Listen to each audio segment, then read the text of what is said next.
তাহলে সেই গুরুদেবের চরণ ধুলি সেই আয়নাতে লাগে। এই জগতের আয়নায় যদি ময়লা লাগে সেটা কাপড় দিয়ে মুছলে পরিষ্কার হয়, কিন্তু মন ময়লা যদি অপরিষ্কার হয়, মনের আয়না যদি ঘোলাটে হয়ে যায়, সেটা কাপড় দিয়ে পরিষ্কার করা যায় না। সেটা পরিষ্কার করতে গেলে শ্রী গুরুদেবের চরণ ধুলির প্রয়োজন হয়। তাই তো বৈষ্ণবের ধুলির এত মাহাত্ম্য। গুরুদেবের ধুলি সবাই চরণ স্পর্শ করে, বৈষ্ণবের চরণ স্পর্শ করে, হরিবাসরে সবাই গড়াগড়ি পারে। কেন বলতো? সেই ধুলির লালসায়। বৃন্দাবনে গিয়ে সবাই দেখবেন না, ধুলি মাখামাখি করে, ধুলি খেলে। যেখানে হরিবাসর হয় সেখানে গড়াগড়ি যায়। কেন? এই হরিবাসরে না জানি কোন বৈষ্ণব এমন এসেছে যার চরণ ধুলি পেলে আমার মন পরিষ্কার স্বচ্ছ নির্মল হয়ে যাবে। তাই এই ধুলির মাহাত্ম্য। এটা হলো ব্রজের ধুলি। ও ধুলি মাখো, নিজের মন পরিষ্কার হয়, স্বচ্ছ হয়, সাদা হয়। সে হচ্ছে ধবলি। এবার পরে বলছে শ্যামলি। শ্যামলি মানে ভজনের পথে যদি কেউ অগ্রসর হতে চায়, তাকে সামাল হয়ে আসতে হবে। কেন বলো তো? কারণ সামাল হয়ে না আসলে ভজন পথ থেকে পড়ে যাওয়ার ভয় থাকে। কেউ যদি ভক্তি মার্গে অগ্রসর হয়, পথ তো অনেক দূর, সে পড়ে যাবার ভয় থাকে, তার দ্বারা ভজন সাধন হয়তো হয় না। গৃহস্থকে কেউ বলে না গৃহস্থ সাবধান, চোরকে কেউ বলে না চোর সাবধান, কিন্তু যে সাধু তাকে কি বলে? সাধু সাবধান। সাধু হতে গেলে সাবধান হতে হবে। সাধু সাবধান কেন? বৈষ্ণবে হয় যদি কিঞ্চিত অপরাধ,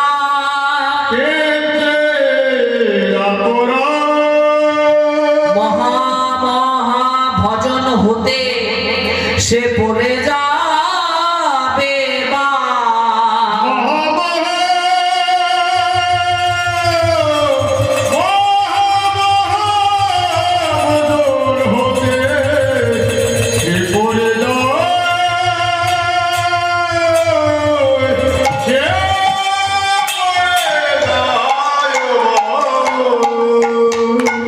বৈষ্ণবে হয় যদি কিঞ্চিত অপরাধ, ভজন সাধন করতে করতে যদি আমাদের দ্বারা কোনো অপরাধ হয়ে যায়, তাহলে আমরা সেই ভজন থেকে বিচ্যুত হয়ে যাব। আমাদের দ্বারা ভজন সাধন আর হবে না। তাই অপরাধ যাতে কারো না হয়, এই দিকে সবার খুব নজর দেওয়া প্রয়োজন। বৈষ্ণব অপরাধ খুব ভয়ঙ্কর জিনিস। অন্য অপরাধ করলে হয়তো মার্জনা হতে পারে, কিন্তু কেউ যদি বৈষ্ণব অপরাধ করে, সে অপরাধের মার্জনা হয় না। শ্রী গৌর হরি শ্রীবাস আঙ্গনে রোজ রোজ রাত্রিবেলা হরিনাম সংকীর্তন করতেন দরজা লাগিয়ে। তো যারা নবদ্বীপে ছিল তাদের মধ্যে সবাই তো আর ভালো লোক ছিল না, কিছু দুষ্ট লোকও ছিল। তারা চাপাল গোপালকে পাঠিয়ে দিল, যাও যাও গিয়ে দেখো তারা রাত ভোর সেখানে কি করে। তারা যে হরিনাম করে, কিন্তু তাদেরকে তো আবার বদনাম করতে হবে। তারা বৈষ্ণব হয়ে কি করে তুমি দেখে আসো। দেখছি তারা হরিনাম করে, তাদের বদনাম কি করে করব। চাপাল গোপাল কি করলেন? ছাগলের মাথা, জবা ফুল, সিন্দুর, মদের বোতল এগুলো নিয়ে গিয়ে শ্রীবাসের সেই দরবাজার সামনে রেখে দিয়ে আসে। পরের দিন সবাই যখন দেখলো এগুলো, বলছে দেখো দরজা বন্ধ করে হরিনামের ছলনা করে তারা এইসব করে। শ্রীবাসকে সবাই ছিছি বলল, তুমি না বৈষ্ণব, তুমি রাত্রিবেলা এগুলো করো? শ্রীবাস বড় দুঃখ পেল। চাপাল গোপালের হয়ে গেল বৈষ্ণব অপরাধ। সে অপরাধের ফলে চাপাল গোপালের কুষ্ঠ ব্যাধি ধরা দিল। যখন কুষ্ঠব্যাধি ধরা দিল, সে তো মাতৃ সাধক, কালীর সাধনা করে। কালীকে গিয়ে বলছে, ভগবতী, আমি তো রোজ তোমার আরাধনা করি, তোমার পুজো করি, তাহলে এমন কঠিন ব্যাধি আমার কি করে হলো তুমি বলো। আদ্যাশক্তি মা ভগবতী তখন চাপাল গোপালকে বলছে, বাবারে, তুই রোজ রোজ যখন বাইরে কোনো কাজে যাস, আমার কাছে অনুমতি নিয়ে যাস, কিন্তু যখন তুই শ্রীবাসকে বদনাম করতে গেলি, তখন তো তুই আমার অনুমতি নিয়ে গেলি না। একজন বৈষ্ণবের অপরাধ করতে গেলি, তখন তো তুই অনুমতি নিলি না বাবা। আমি যে বৈষ্ণবের গৃহিণী, আমার স্বামী হচ্ছে পরম বৈষ্ণব, তার গৃহিণী হয়ে আমি বৈষ্ণব অপরাধ কি করে সইতে পারি? কালীর স্বামীকে জানো না? মহাদেব। মহাদেব হচ্ছে শ্রেষ্ঠ বৈষ্ণব। কোথায় বললে বলো? শ্রীমদ্ ভাগবত মহাপুরাণে বলছে, নিম্নগামং যথা গঙ্গা দেবানাম অচ্যুতম তথা বৈষ্ণবানাং যথা শম্ভু পুরাণানাম ইদম তথা। কি বললেন? নদীদের মধ্যে যেমন গঙ্গা শ্রেষ্ঠ, দেবতাদের মধ্যে যেমন বিষ্ণু শ্রেষ্ঠ, বৈষ্ণবদের মধ্যে তেমন মহাদেব শ্রেষ্ঠ, আর পুরাণের মধ্যে ভাগবত পুরাণ হচ্ছে।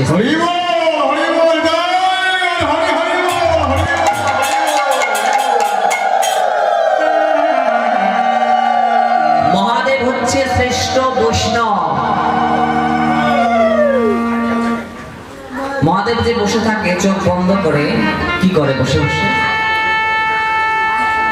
ধ্যান করে। তো কার ধ্যান করে?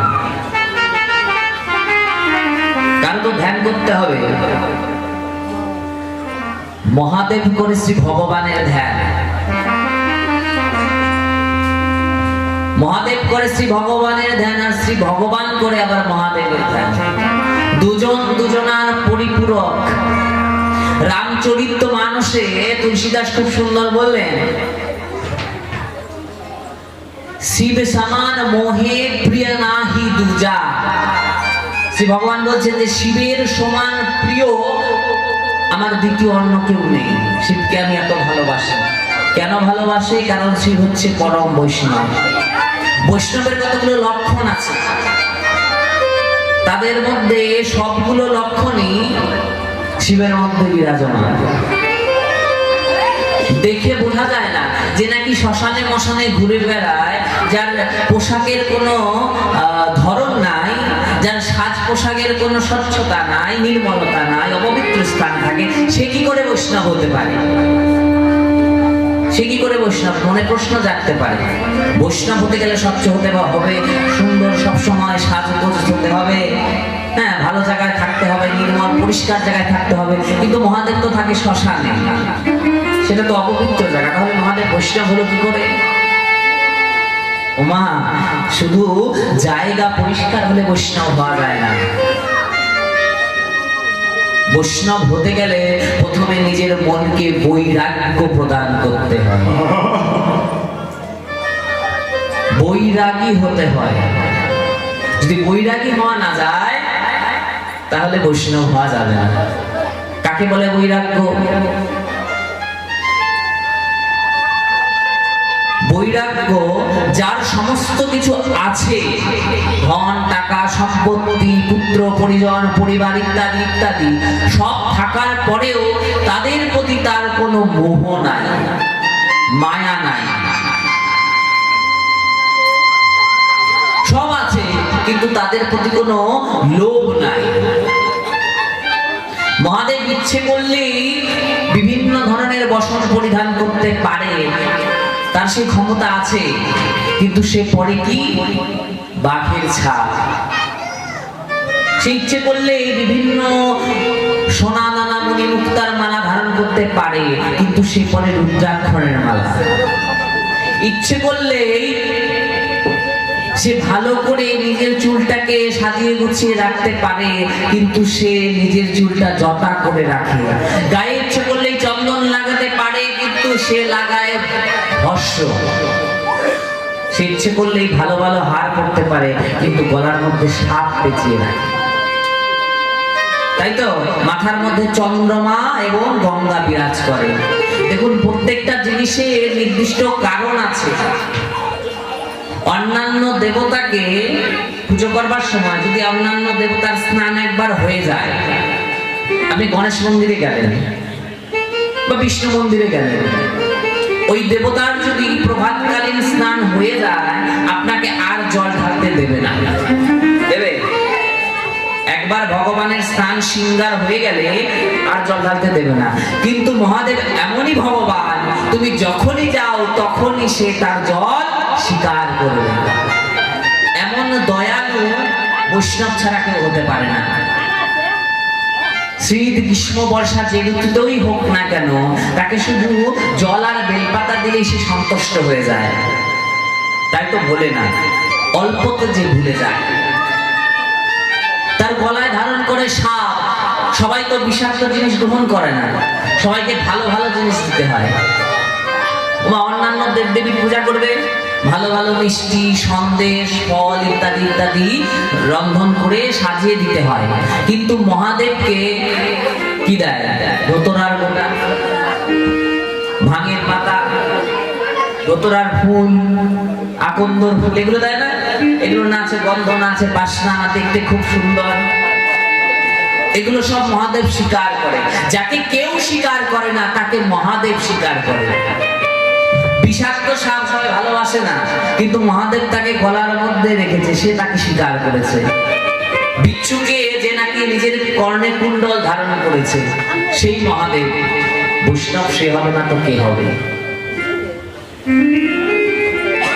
তৃণদপি সহিষ্ণু তরিরপি সহিষ্ণু না, ঘাসের মতন হতে বলেছে মহাপ্রভু। ঘাসের উপরে দিয়ে যদি কেউ পাড়া দিয়ে যায়, ঘাস কি বলে আমার উপর পাড়ালি কেন? বলে? গাছের যদি কেউ একটা পাতা ছিঁড়ে ফেলে, ডাল ভেঙে ফেলে, গাছ কি বলে আমার ডালপালা ছিঁড়লি কেন? এতই সহিষ্ণু, এতই দয়ালু, এই গুণ যার মধ্যে আছে সেই তো বৈষ্ণব। তাই এই গুণগুলো তো মহাদেবের মধ্যে আছে। মহাদেব হচ্ছে পরম বৈষ্ণব। আরো একটা কথা, মহাদেবের যদি কৃপা লাভ না হয়, কেউ কৃষ্ণ কৃপা লাভ করতে পারবে না। আগে মহাদেবের কৃপা লাভ করতে হবে। অনেক সাধনা করে মহাদেবের কৃপা যদি তার প্রতি হয়, তখন তার মনে কৃষ্ণ প্রেমের উদয় হয়। আচ্ছা, শিবরাত্রি গেল না কয়েকদিন আগে? পুজো করেছো কি মায়েরা? পুজো করো নাই? উপোস থেকে কি চেয়েছো শিবের কাছে? শিবের কাছে কি চেয়েছো? ধন সম্পদ, টাকা পয়সা, গাড়ি বাড়ি, এগুলোই তো চায়, তাই না?